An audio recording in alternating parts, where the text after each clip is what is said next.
when we first started, our big why looked a lot different than it does now. That big why being able to build a career that can pay your bills, that can feed your family. Then your big why being a business that can provide wealth, that can thrive. And then after that, our why has shifted completely to our team. We want to build a business that's so big that our team and their families are now taken care of forever. And I will cry 100% of the time I start talking about that. Welcome to Life of a Founder. Our goal here is to give you an inside look at the experiences of small business owners who have started, operated, and grown a business from the ground up. We strongly believe that there's no better way to learn than by listening to the stories of others. So whether you're already an entrepreneur or dreaming of becoming one in the future, we are sure you'll gain valuable insights from every episode. Without further ado, let me introduce you to the man behind the mic, our host, Matthew Sumter. Hello, everyone. Welcome to Life of a Founder. I'm Matthew Sumter, and I'd like to introduce my guest today, Chris Austin, with Austin Home Team and Keller Realty. Thanks for being here today. Thank you for having me. That was said perfectly. Well done. Perfect. Before we get started with our conversation, though, what's one piece of advice that you would give someone who is thinking about starting their own business? One piece of advice that is really hard because there's a lot of things. We can take a couple. Yeah. Well, I think that the main thing that I've carried with me for a long time is that to be successful in anything that you're doing, when people think of that thing, they have to think of you. And so, if you're going to start a business, I think it's really important that you're okay with being known exclusively as that person for that, whether it's a service or, whatever your business provides.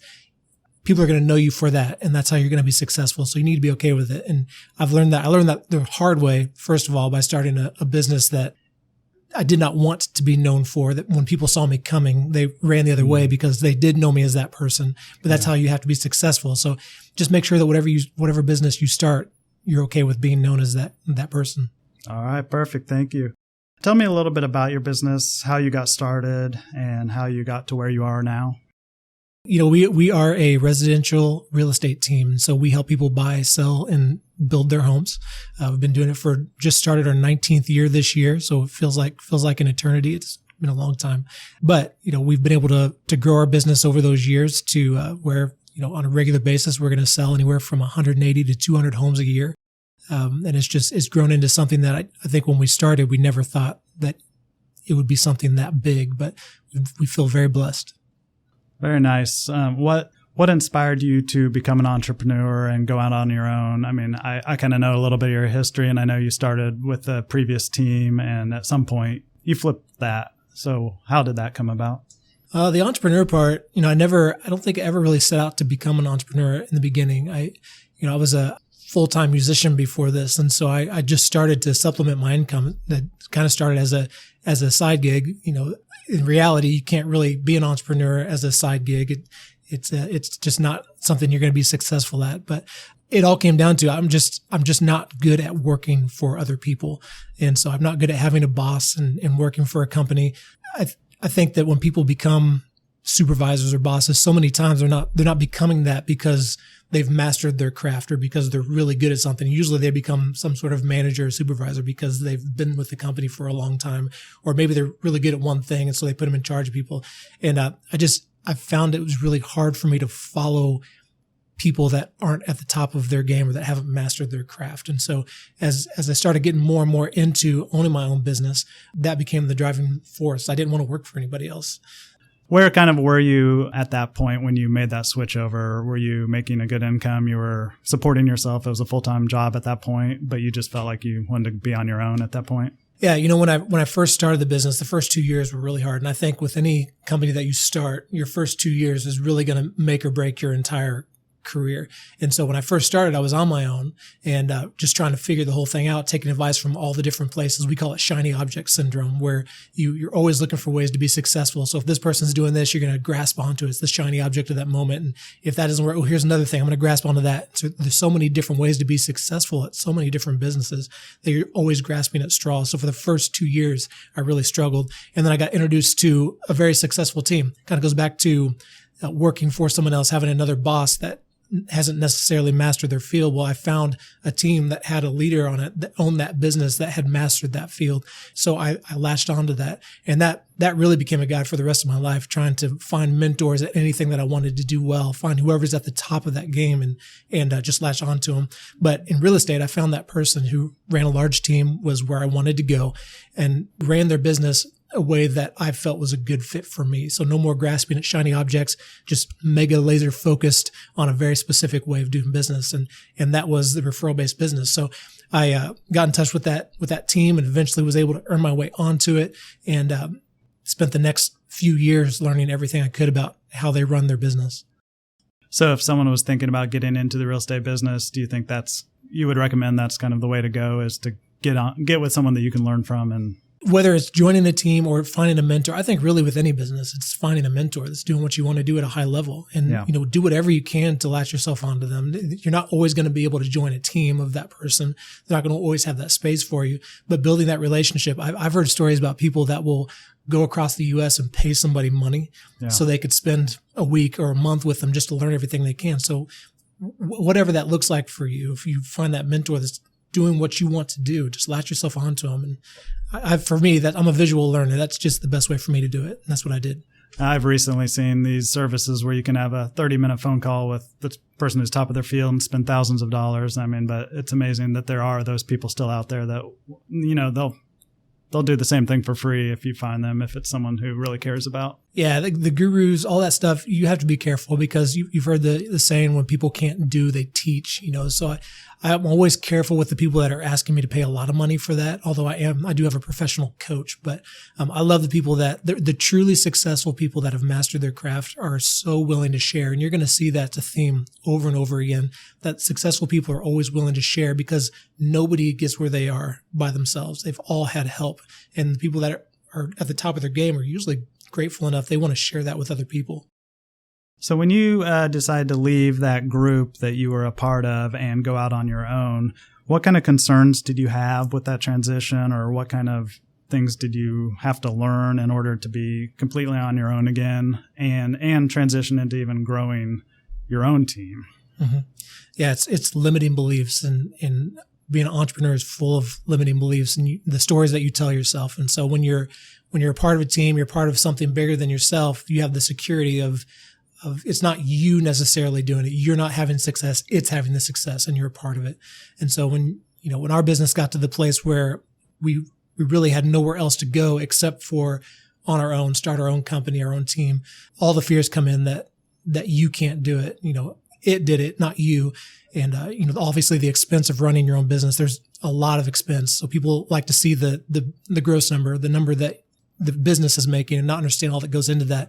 And so starting your own company, getting used to all the bills, all the checks you have to write to be able to be successful, that was a culture shock. And knowing that was coming, that was a fear in starting the business as well. Yeah. Well, let's talk a little more about your specific company right now. How many employees do you currently have? There's 12 people on our team, and that's kind of split between sales side, which is all of the realtors that work for me, and then our full-time staff, which is our support, people that take a lot off of our plate and make us look good every day. Okay. And do you outsource anything, photography, social media, anything like that, or is that all done in-house? We try to keep as much as we can in-house. So, the photography is something we outsource. That's easier for us to do, but, social media, paperwork, all that stuff, we like to own that process. And right now we're sitting in a big office building with lots of offices. How do you kind of pool resources with a larger group, it seems, to kind of share some of those bigger expenses, or how's that work? Yeah. Every realtor, at least in Kansas City, has to hang their license with a brokerage. So there's a lot of large brokerages like Keller Williams, Remax, Reese Nichols, all those. We have chosen to hang our license with Keller Williams. And as a part of that, in this office alone, there's probably 350 other realtors here. Oh, wow. And so we're able to pool resources that way for stuff like printing, front desk staff, which you saw when you came in here, different things like that we can pool. Very little of that has to do with running your day-to-day business. It's more to do with legal backing and just where to hang your license for the greater entity. But yeah. Okay, perfect. And how would you say that you acquire customers the best? Is that mostly word of mouth? Do you do a lot of advertising? Are there other methods that you do to go out there and get the new clients? Mm-hmm. Yeah, this is where it goes back to lots of different ways to run a business. We made the decision way early on that the way that we were going to do it was to live by referral. We are very referral based.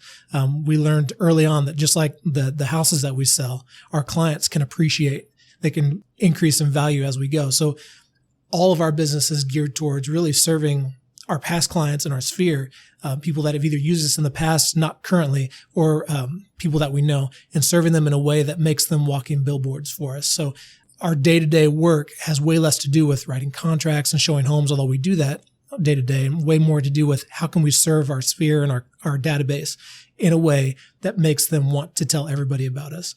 So that's our business model. Yeah, I've noticed that your company does a lot of client retention, and I didn't know, how that would pay off when it's such a long time between sales and purchases from that same client. But I guess a lot of that is for the referrals as well, right? Yeah, it's never about you and your transaction. It's always about who you know that could also benefit from the services that we provide. So if we're doing a large client event, we do these client events throughout the whole year. Where like our last one we did brought over 500 of our clients come to see Santa and have breakfast, right? We're serving those people. Now, none of those people may buy or sell a house for the next 5 to 10 years, but because we are serving them in that way, they're going to tell their friends and their family about it. They're posting their pictures and they're like, man, where'd you get that? Well, our realtor does this for you. Your realtor doesn't do this for you. That kind of thing. Now, it's not our goal is not to, just get a referral from them. It's to serve them. It's to find a way to serve their family and better their lives in a way that they want us to thrive. We call it leading with care. We always say if you lead with care, people will return with care. And so we always find ways to lead with care. If we're calling our clients, which we do on a regular basis, just to check in, we're leading with care. How are you? How's your family? How's your home? Is there anything that we can do for you? So a lot of times we're people's first call when they need a mechanic or a dog groomer. I've had people call me for a massage therapist, like weird stuff that you would never think about, because we own that piece of their mind. Yeah, it's probably a very hard market to be that person. Everyone knows a realtor, and when someone asks, does anyone know a realtor? There's 10 people raising their hand. So to be that one that people can convince, that's got to be a tough place to be. Yeah. We have found it to be a huge blessing for us. And again, it goes back to when people think of you, do they think of your product, your service? And we've really worked hard to try to own that piece of their mind. So when people think of real estate, they think of us. So whenever they're out and about and they hear somebody talking about real estate, they're excited to tell them about it. And I think, yeah, everybody knows a realtor. But if you're talking to 3 people and one person's like, yeah, my sister's a realtor, or one person's like, yeah, my friend from college is a realtor, they helped me and they did a great job. And then you have the third person that goes, you have to use my realtor. These are all the things that my realtor does on a regular basis to serve us. And we bought our house from him 8 years ago, and he's still doing this stuff. That's a passion. That is a walking billboard. That is a very compelling argument for, when there's tons of choices out there. In Kansas City, there's over 12,000 realtors at any one point in time. So we don't view them as competition. We just keep our head down and focus on our people. All right. As the owner, you're a full owner of this company. Is that correct? Yeah. It depends on, who you ask. So my wife joined our company several years ago, and most would say that she's my boss, but she's not here right now. So we'll go with that. I'm the full owner. It's me. So as the full owner, and getting this far down the road, you said 19 years experience, and now you've built this team with the employees. How hands-on are you day to day? I mean, what's your day look like, or your week look like now? Yeah, it's becoming less and less every year. And a big part of that was learning how to fire myself from the things that I'm not good at. When you start a business, you're everything. You're the paper pusher, you're the salesperson, you answer the phones, you're doing all the things. But figuring out quickly that I'm probably my worst enemy in my success, and learning to fire myself and bring in people that are really good at the things that I'm not good at. Have been really important. So over the years, I have found myself backing out of several aspects of the business. A big part of that, joking aside, is my wife. Whenever she joined the business, I think she joined, let's say 9 years ago. When she joined the business, it was just a huge game changer because she was good at everything that I wasn't good at. And so she was the one that said, stop doing these things. I'm going to do these things. You focus on this. And just the two of us doing that was such a huge thing and just catapulted everything, because now I'm out of the things I suck at. She's doing the things that she's good at. She's not doing the things that she sucks at. And we're just both living within our gifts. Yeah, that's been a consistent answer with people that I've talked to, is whenever they've been able to give up those things that someone else is better at, their company has grown exponentially from that. So. And what we learn from it, as we continue to grow, is what kind of personalities, what kind of people need to be in these positions for us to thrive. And so even as we grew with my wife and I, and we had one other person at the time, even as that business grew, my wife was able to fire herself. But when she did that, she was able to bring in, she knew the exact personality type of the person that was going to be good at that job. So we became very specific at the people we would hire to do those jobs. And so now with the team being the size that it is, everybody is living within their gifts in the position that they are. And that has just been a huge driving force for our success. All right. So can you think of any big challenges that you've had while you've been growing your business, whether due to the growth or hiring, or just what's something that's kind of been tough to deal with? Running your own business is expensive. There's always the cost, and the more successful you are, the more cost you have. So those costs don't go away; they get worse as you become more successful. So learning to navigate just the cost of running a business, that's always going to be a challenge. When we first started, it was where do you get your customers? And we talked about being 12,000 realtors in Kansas City. Where are those customers going to come from? You don't just get your license and poof, you're successful and people call you. As a matter of fact, our industry has an 87% fail rate. So people that get in, 87% of them are going to fail within the first 2 years, but everybody comes in bright-eyed and excited at first. And so, where are you going to get those customers? So figuring out how to consistently be able to turn over your customers and have a successful business, that has always been a challenge. Although now I feel like we're on autopilot on a lot of those things, to where we always know we're going to achieve a certain amount of success, a certain amount of sales year over year. Now the challenge is, how do we grow that? How do we make this business bigger and bigger every year to continue to be self-sustainable, or even more so? After all these years, have you suffered burnout much? Have you considered walking away, selling, anything like that? Oh man, if any successful entrepreneur tells you that they have not experienced burnout and thought about walking away, they're lying. So I think is that an annual thing? I don't know if it's an annual thing, but it is not an infrequent. What we have learned though is that every time we start to feel that, it's usually a pain point that we need to grow past. So if we're starting to feel that burnout, we know it's probably time to fire ourselves from something, get somebody else in there, probably time to systematize something to get stuff off of our plate and get back on track. And so that's how we've learned to cope with that over the years. Where in the beginning, it was really hard. I remember the year before my wife was in the business. I remember when she came to me and she was like, "Hey, we have 2 kids. I feel like I'm a single parent." Yeah. And that was just devastating, because I've always wanted to be a great parent. Like before anything else, I wanted to be a great parent. And for her to tell me that she felt like a single parent was well, the reality was I was working in the business so hard to become successful that I was burning myself out, but I was also burning her out. She wasn't in the business. I was burning her out because she was alone on an island. I felt like I was alone on an island as well, building this business. But that was a pain point we had to grow past. Well, from that, you learned what we better start leveraging and start bringing people on to try to take away these pain points. Yeah. So every time we start to feel the burnout, back to that question, we know it's probably time to grow or systematize something that is not systematized yet to help us. Yeah, we'll talk about your future plans a little bit later, but feasibly, can you sell a real estate group? Is that something that people do, or how do some people handle kind of transitioning out of the business? Yeah, you definitely can. It is possible. We've had, like, our business has been valued.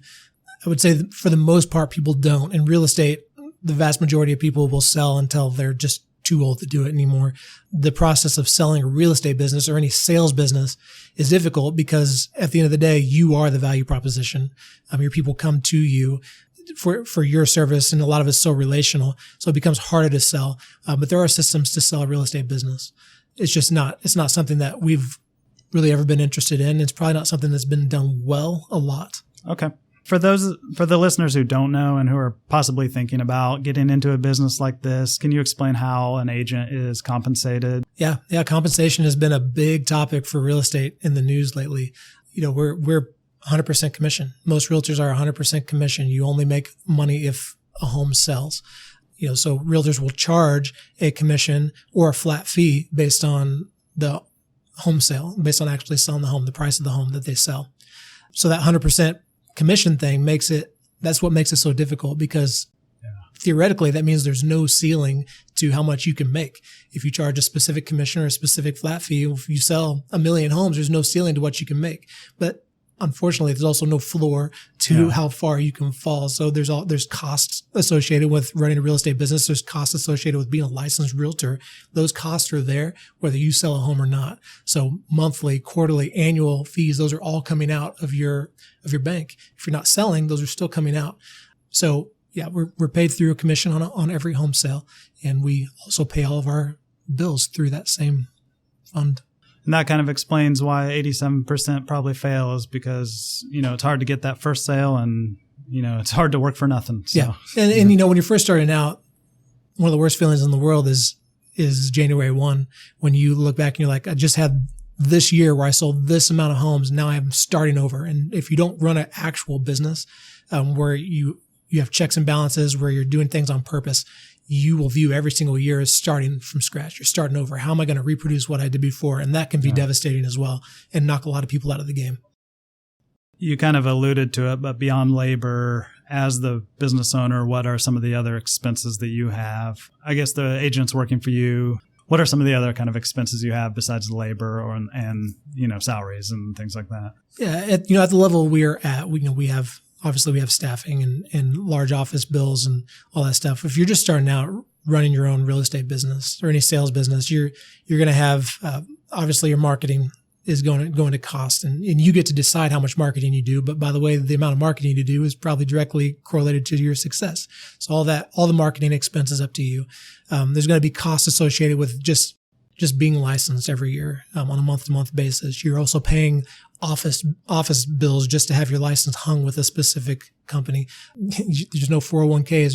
There's no company paying for your retirement. So you're putting money away for your retirement as well. And health insurance. Yeah. That's something that people are not ready for, is stuff like health insurance that doesn't get provided for you. And it's extremely expensive. Yeah. So, and when you have a family, it's even more so. Okay. Well, with your specific group, can you give us an idea of the trajectory of the revenues of your company, whether that's sales volume or however you track that?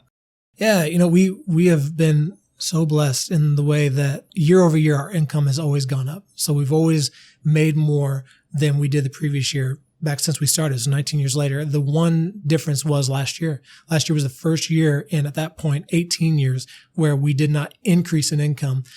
A big part of that was interest rates. So when I first started this business, interest rates were teetering between 7 and 8%. At that point, that was really good. They were coming out of 20 something percent interest rates. So 7, 8% was great. Well, we had not hit that number for 18 years. Last year, we hit it for the first time in all that time. And just that by itself freaked out the market. And so we saw a decline in business for the first time ever. But before that, it was year over year growth. And this year, we're already trending towards another year of growth. Okay. So, the most we've ever sold as a team, and we've done this consistently year over year, is around 60 million in sales, where on average, a full-time agent's going to sell anywhere from 1 to 3 million in the entire year. We're easily doing that within a week or two on a regular basis. Okay. Very nice. How do you measure the success of your business? What's your day-to-day goal? Are you looking at the numbers? Is that the main driver, or how do you measure that? Yeah, we set annual goals. So every November, we're going to get together as a team and not only set our marketing calendar for the entire next year, but we're going to set our goal for the end of next year. And so if that's a sales goal, which usually it is, we're going to sell as a team, we're going to sell X amount of millions within that year.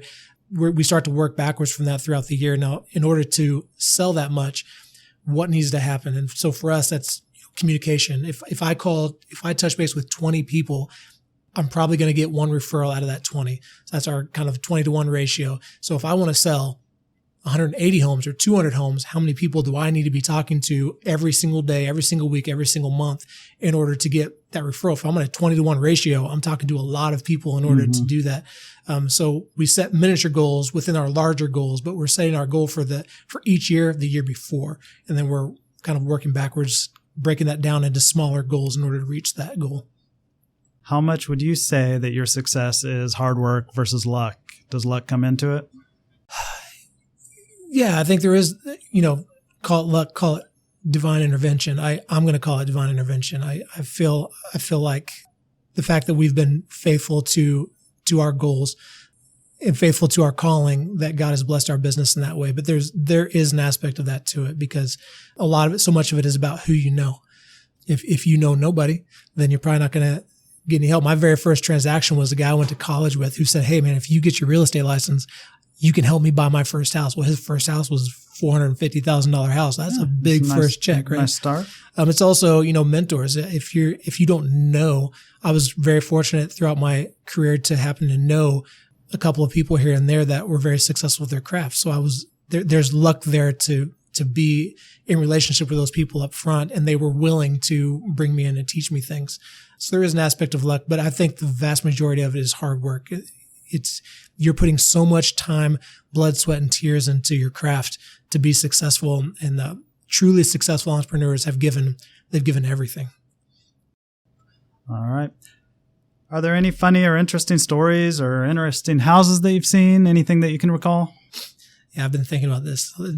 We've always said we should write a book, and then when we're asked the question, it's like a total blank. But if I had a week to think about this, the one story that I tell often is when I was out showing a home one time, a totally vacant home, and no furniture, nobody's in there. We know it's vacant walking in. We go in, and obviously no furniture on the first floor. We hear a little kid laughing, and it's like straight out of a horror movie. We can hear this kid laughing clear as day, myself, my clients, but we're still showing this house because it's supposed to be vacant. There's no furniture.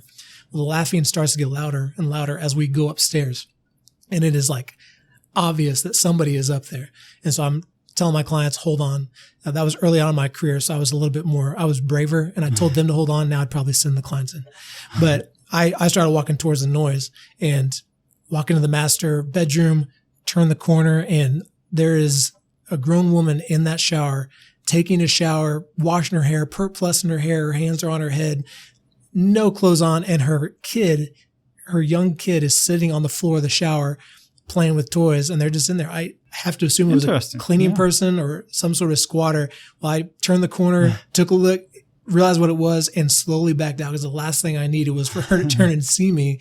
And now I'm on the news as breaking into somebody's house. But we took off running, and we still talk about that to this day. Never figured out what was going on with that one? Never figured out, never asked. We ran. It was an experience. So now we knock. It doesn't matter if the home's been vacant for a year. If the door is closed, we're knocking on the door. You never know what you're going to walk into, which probably informs most of the stories that I can't tell are things that we've walked in on throughout my career. Yep. All right.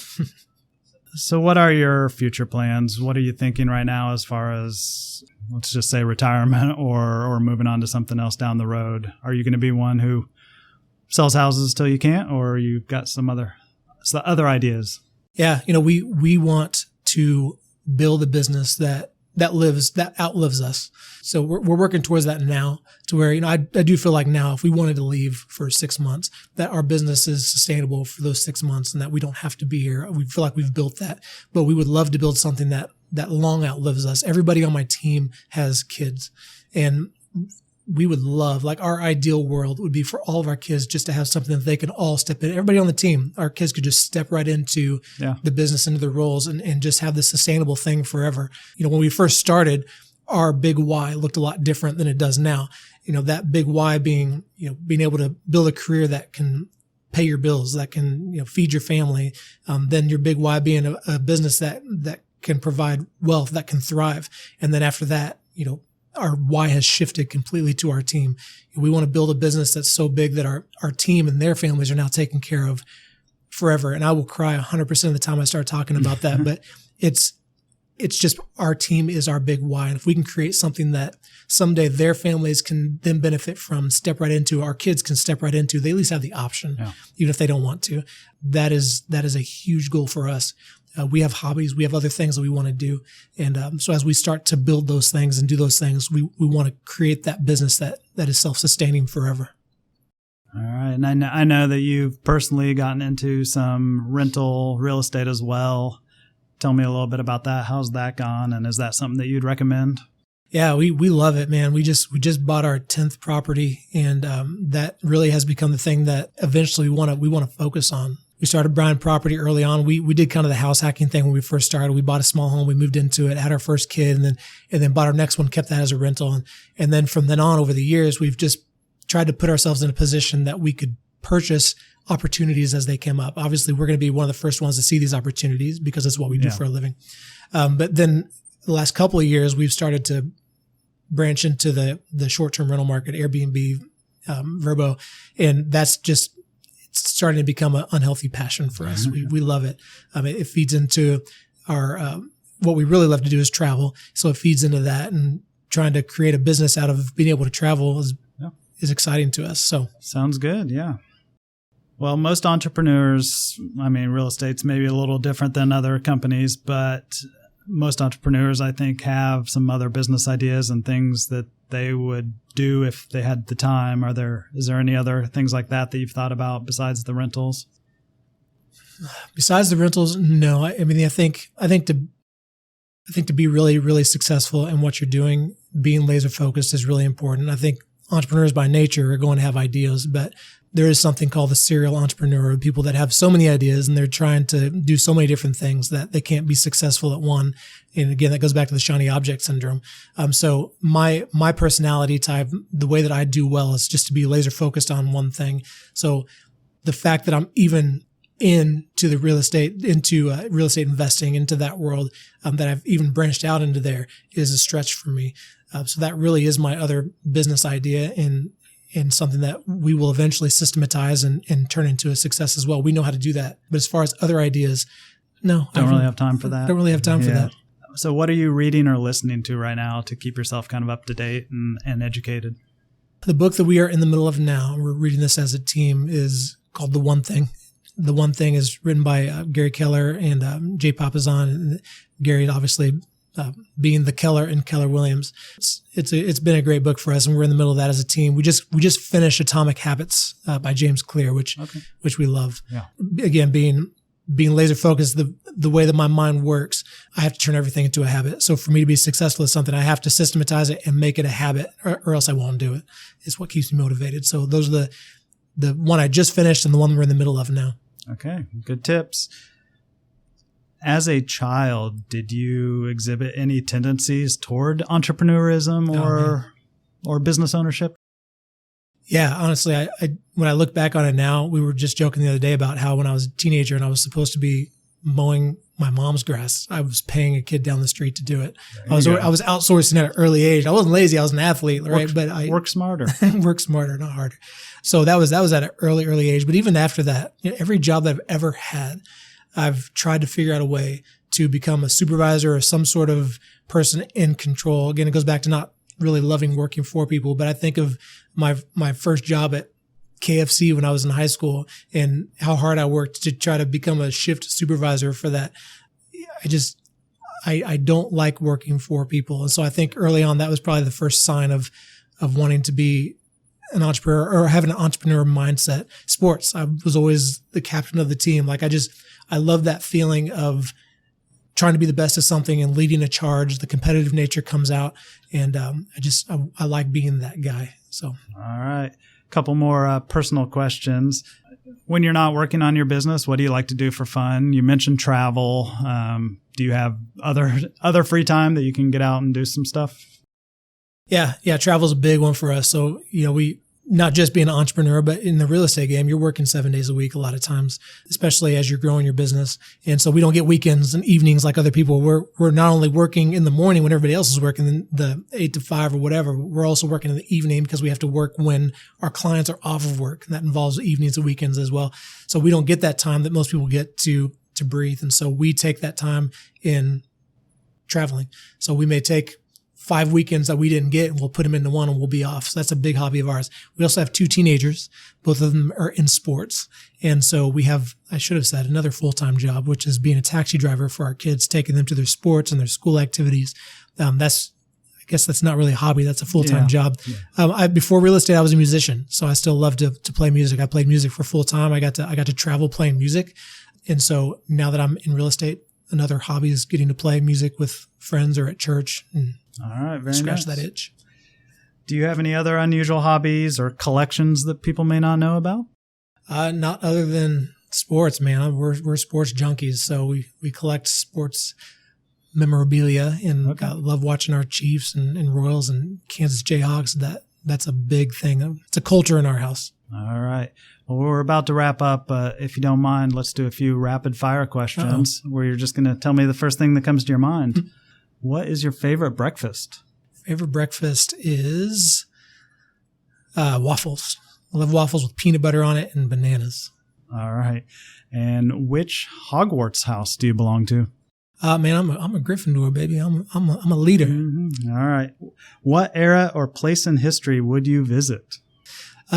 So this is a mixed bag because I love history, and very specifically, I love the Civil War era. I would love to go back and just experience that. The negative is my Civil War experience will look different than your Civil War experience, mostly because of the shade of our skin tone. Gotcha. If I could be, in the clouds, nobody could see me, and I'm just experiencing it, I would love to go back to that time. I'm a history junkie. The Revolutionary War time and the Civil War time are just there.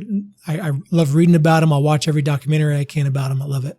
Similarly, I always would have, when I was younger, would have probably said like medieval times or something because it just seemed cool as a kid. But then when you actually realize what it was like back then, life expectancy of you 20. you don't actually want to be there. Anyway, what is your favorite non-curse word substitute? Oh, I know you got some, right? I do, man. Non-curse word substitute. That's really hard because, I grew up in a very, very strict conservative world where even the substitute curse words were bad. So I don't know. That's a tough one. Shoot. There you go.